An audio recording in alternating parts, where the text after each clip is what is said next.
In June of 2022, I made a mistake that has haunted me, and today we're going to correct that. Last year, I read a book called The Atlas Six, and everyone was hyping it up, so I went into it with super high expectations for the perfect angsty dark academia book. However, I was incredibly disappointed. At the time, I gave it 3 stars, though looking back, I think I probably should have given it a little bit less because I didn't understand it, I didn't like it, and it took me 3 months to read. But since then, all I've seen are posts about Olivie Blake, her amazing writing, and how much everyone loves all of her books. And it's made me incredibly jealous. It's given me serious FOMO. So today we're going to try and correct that. As you saw in my most recent book haul, I picked up Masters of Death and One for My Enemy by Olivie Blake. I am hoping and praying that either of these might work for me. It's time to give Olivie Blake a second chance.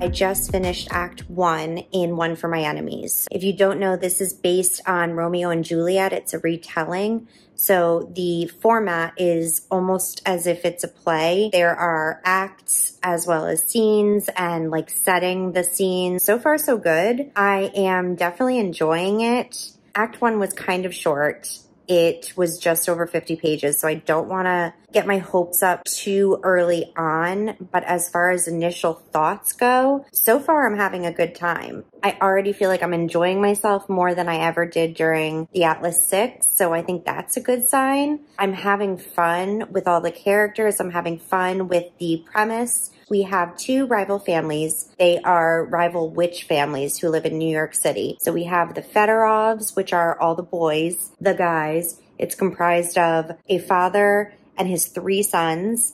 And then on the other hand, we have the Antonovas, I believe is their name. And that is a mother with her 7 daughters. And for whatever reason, these 2 families are constantly at odds with each other. They are rivals in business and in witch stuff. I don't know. I don't really fully understand all of the background yet. They are sort of in the middle of this like turf war almost. But in the meantime, we have the youngest siblings of each of these families. They have just come across each other at a bar, and not knowing that the other is from this rival family, they had a bit of a moment. They had a cute little meet cute situation. Obviously, they're going to be the Romeo and Juliet in this story, the star-crossed lovers. And honestly, it was cute. It was really adorable. It was definitely a bit insta-lovey, but I don't mind it. I like both of their personalities, and I feel like I could feel the chemistry right off the bat, so I don't mind that it's a bit insta-lovey. I'm going to keep going. Losing myself again. Don't wanna lose you. I don't wanna let you know that I don't wanna let you go. Is a little bit later, and I am officially on Act 4, which is page 220. This is such an angsty good time. Everything I've already said is still the case. The writing is excellent. It's been such a long time since I have read something where I was like wanting to highlight and annotate. Like, I do not annotate books. It's something I've never really enjoyed. Often I'm just like, yeah, that was a good line, but I can move on from it. But there have been a few in here where I've been like, if I had a highlighter in my hand, I would have underlined this for sure. This is absolutely holding my attention in a way that nothing really has been this whole month of September. Honestly, like, I'm praying that nothing changes, but as of right now, like, I am having such a good time with this book. I could see this getting 5 stars. Like, I don't want to get ahead of myself, but that's what I'm feeling right now. So, like, we knew there was going to be tragedy in here, right? Because, like, Romeo and Juliet. Duh. But it is taking it to like the next level. Like, it's so angsty and I'm living for it. I am absolutely living for this like life or death, family versus love. Like, it's excellent. I'm having so much fun. I am probably going to migrate to the bedroom and take my makeup off and get cozy, but I'm hoping that I can finish this tonight.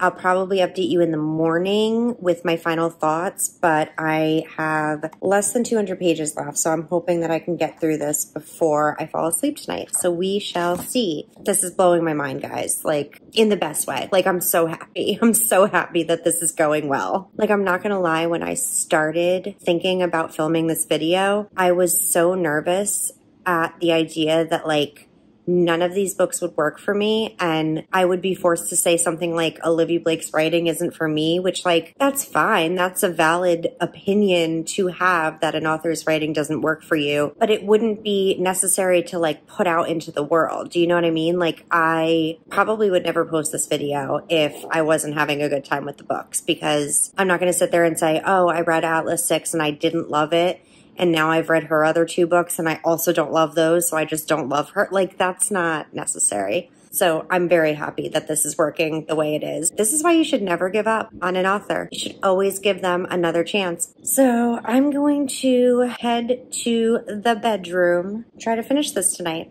and I will see you in the morning with my final thoughts.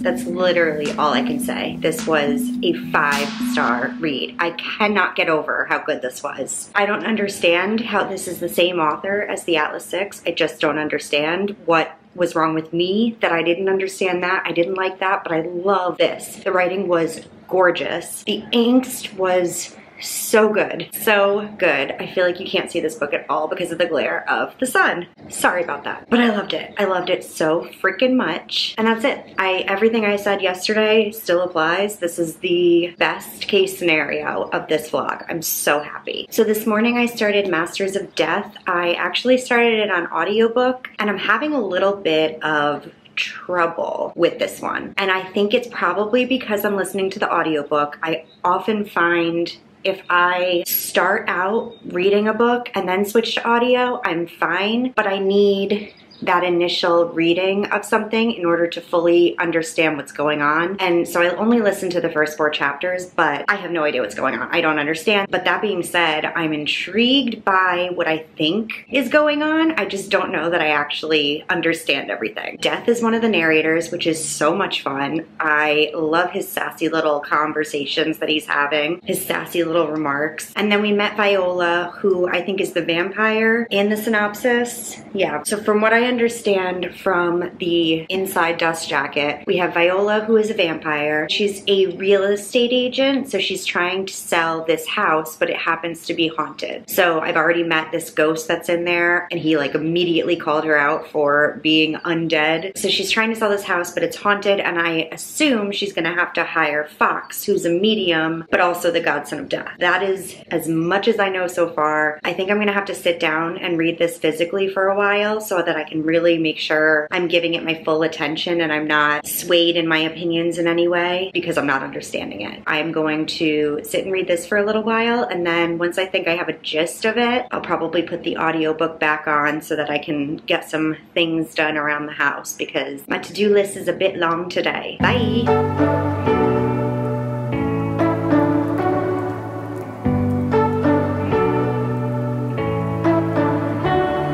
You say you don't wanna get in trouble, that you're doing fine cause you got me. I don't wanna break your little bubble, but you gotta wake up to reality. Cause I can see in your eyes, your head is full of dreams.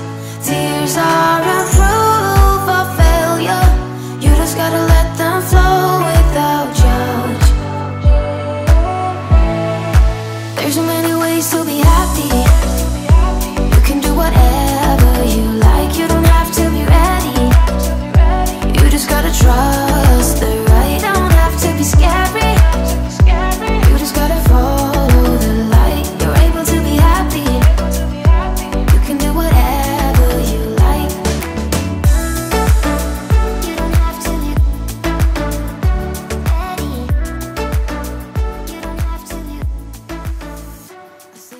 Hey y'all, it's a little bit later. I have been reading for about an hour. I ended up going back to the beginning, which is killing me because I don't have time to reread what I've already read via the audiobook. But I just wasn't connecting with any of the characters. I wasn't understanding what was happening, and I felt like it wasn't fair to not give it my best shot. So I decided to start from the beginning with my eyeballs, and I made it to page, there we go, 55. I'm like really struggling, and I don't know what it is. I thought it was the audiobook, and I still do think that that's a big piece of it. It's not that the narrator is not good. I thought the narrator was great. He's got a deep voice and it's nice, but it's not working for me for the story. I thought maybe it was that, and not only that, but like when I read audiobooks, obviously I don't hear every single line because I'm always distracted by whatever I'm doing at the moment or the thoughts in my head, which never stop spinning. I thought that if I sat and read it with my eyeballs, it would make a huge difference, and it has made some difference. I can tell you I confidently understand the characters a little bit better now. There were things that I definitely missed while I was listening to the audiobook that reading it with my eyeballs, I was like, oh, that's what they were saying. That's what they were talking about. I mean, it's a good thing that I'm trying to do it physically. I think that's going to give me my best shot. The problem is I have work the rest of the week. I don't see how it's possible for me to get through this physically because I am working all day every day for the next 3 days, and I wanted to post this video on Sunday. No, not 3 days, 4 days. Anyway, I lost my train of thought. So yeah, I don't know. I mean, I have no choice. I'm gonna have to put the audiobook back on here and there, at least like during my commute to work and home, and if I'm cooking or whatever, but I'm gonna try to be very mindful that when I put it on, I'm only putting it on when I know my mind isn't racing and I'm actually focusing as best as I possibly can. That being said, I feel better, I think, than I did the Atlas 6, but I am nowhere near enjoying myself the way I did with One for My Enemy, and that is a damn shame. I'm really hoping that I can turn things around, but right now I have to get some stuff done, so I'm gonna put the audiobook back on, and hopefully it won't be wasted time and I won't have to sit down later and reread everything I'm listening to today. Tis what it is. I'm very sorry that this vlog is going to be like super boring because I feel like all I'm doing is just like sitting here in the same position day after day. I promise you I've left my house and I'm going to leave my house for the next 3 days, but there's not much to film at work. You know what I mean? So yeah. So I'm gonna go do some cleaning and vacuuming, and we shall see what happens. Check in with you later or maybe tomorrow. Who's to say? Bye.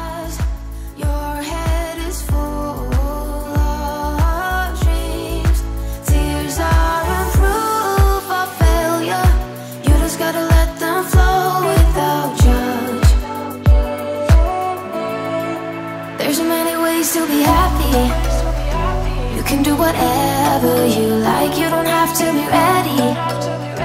You just gotta trust the right. Don't have to be scary. You just gotta follow the light. You're able to be happy. You can do whatever you like.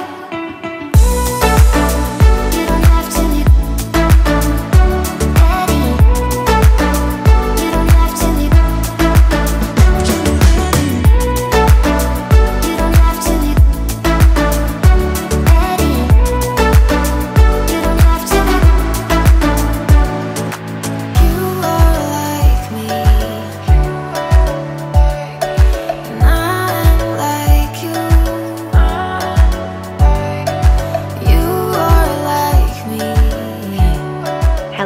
everyone.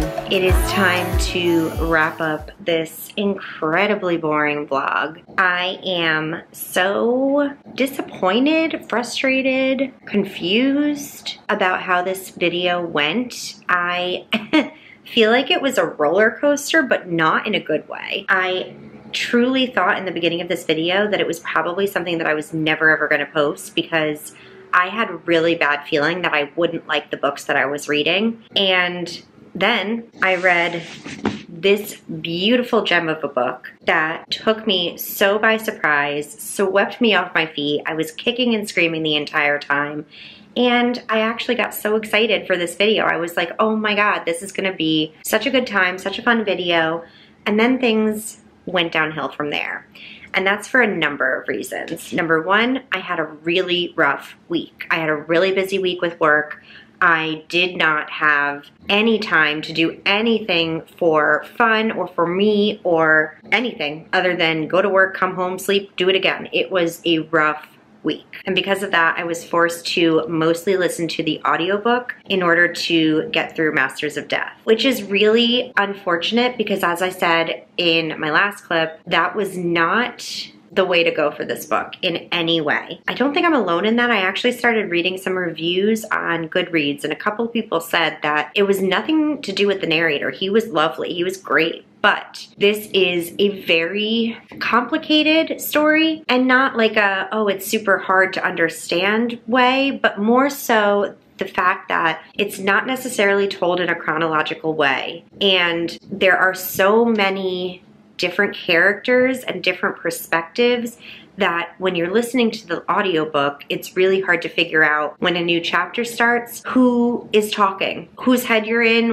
what time period this is this past, is this present, is this future? It was really a struggle. If you were not fully immersed in this story, and I think the only way to do that is to read it with your eyeballs, but if you weren't, then this was disappointing because you weren't getting the full scope of the story. There was so much mythology involved, there was so much lore involved that you had to, again, really be paying attention in order to understand. Because I wasn't, I did my best, but most of the time that I read this book, I was reading it on the subway to work or as I was getting ready in the morning when I was exhausted. And because of that, I missed things. I missed things, and I tried to go back and reread some scenes to try and understand exactly what I missed, which did help, but it wasn't enough. It wasn't enough for me to fully feel like I got everything out of this book that I could have. Now, that being said, let's talk about the positives with this book. The writing is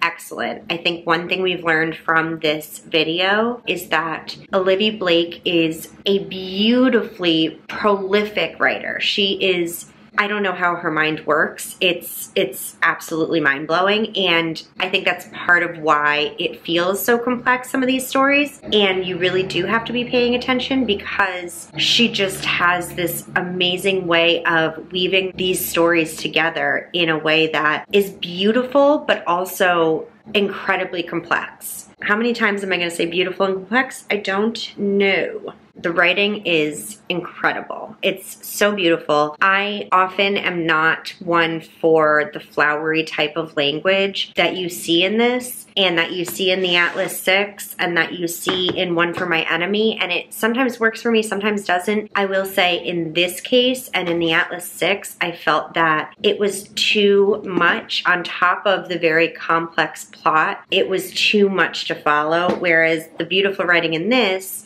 with a plot that was fairly simple to understand, I didn't mind it. And in fact, I thought a lot of it was amazingly done. I mean, this was amazingly done too, but it did take away from my focus on the story because sometimes it would go off in these flowery prose and I would lose what was actually going on, what I was actually supposed to be focusing on. This was also very funny. It was way more humorous than I expected, having just come from such an angsty read in One for My Enemy. This had so much humor and sarcasm and wit. I really enjoyed those parts.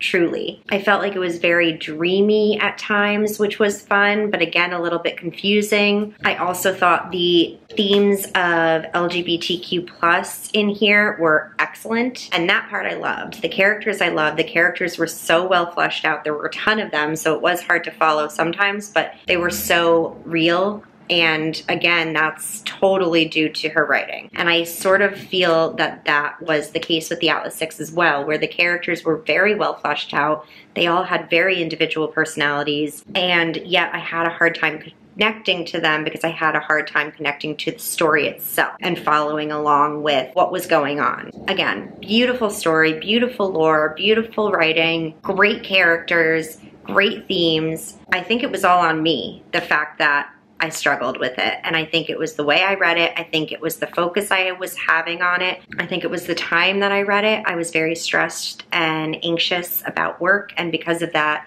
my brain was not capable of fully comprehending a story like this. For right now, I am going to give this a 3.5. I think that is the fairest rating I can come up with. I think there are so many positives, and I think a lot of my negatives are really due to me and not due to the actual contents of the book. I think the book is excellent, and I think I just wasn't the audience for it at this time the way I read it. So I think right now I'm gonna sit at a 3.5. I may not even rate it on Goodreads just because, again, I don't think that's an actual valid rating for this book. But for the sake of this video, I'm gonna give it a 3.5. And in the future, I'm very interested in rereading both of these to see if in a different mindset with a little less anxiety and a more open schedule, if I were able to get more out of them by reading them at a different time in my life. So what have we learned? We have learned that Olivie Blake has beautiful books, beautiful writing, and really, really intriguing premises that every single time draw me in and make me want to pick them up. After reading the Atlas 6 a year ago, I swore that I would never pick up another Olivie Blake. I felt like it wasn't for me. Now, having read 2 more and seeing the best case scenario from an Olivie Blake book, I think that I'm gonna keep trying. I think that if she comes out with more books and the premise sounds intriguing, I think that I am definitely going to want to pick them up, but I do think that I am going to be very mindful moving forward of when I pick them up, that I need to have full brain capacity available to me in order to read them. I think that's just, it's as simple as that. She is too smart for my little brain. I need to treat them almost like a high fantasy where I can't just read it on a whim or read it on an audiobook. I have to really sit down and focus. this. And if I do that, I think I'm gonna have a lot more success with her books in the future. So I'm really happy I did this video. I'm really happy I gave these books a second chance. I found such an amazing read by doing this. I'm very disappointed in the fact that I couldn't say 5 stars for both of them, but you win some, you lose some. I do wish that I had ended with the 5-star because I feel like I'm ending this on a sour note, but whatever. I also wish that this video was more interesting. This is probably the most boring video I have ever filmed. I haven't gone anywhere or done anything in this video. I have been going somewhere, but it was work and it was not filmable. So I feel like this is the most boring video that I have posted so far, and that sucks, but what are you gonna do? I read books and I talked about them, and at the end of the day, that's kind of what booktube is. So if there's not any fun premises and fun jokes and fun B-roll and fun outings, it's okay sometimes. I mean, I don't feel like it's okay, but it technically is okay. The job of a booktuber is to read and talk about books, and I did that in this video in the most mundane and monotonous and boring way. So I apologize for that. I have 2 videos that I am so excited for, that I am in the process of working on right now, that will not be boring and mundane. At least I hope so. We just have to get through this one, and then we have some fun things coming. That's the end. That is the end of this teeny tiny, short, anticlimactic, boring reading vlog. Thank you so much for watching. If you are still here, I appreciate it so much. Thanks for sticking around. Thanks for being my friend through thick and thin, through good and bad. And I'll see you in another video very soon. Hopefully. Bye.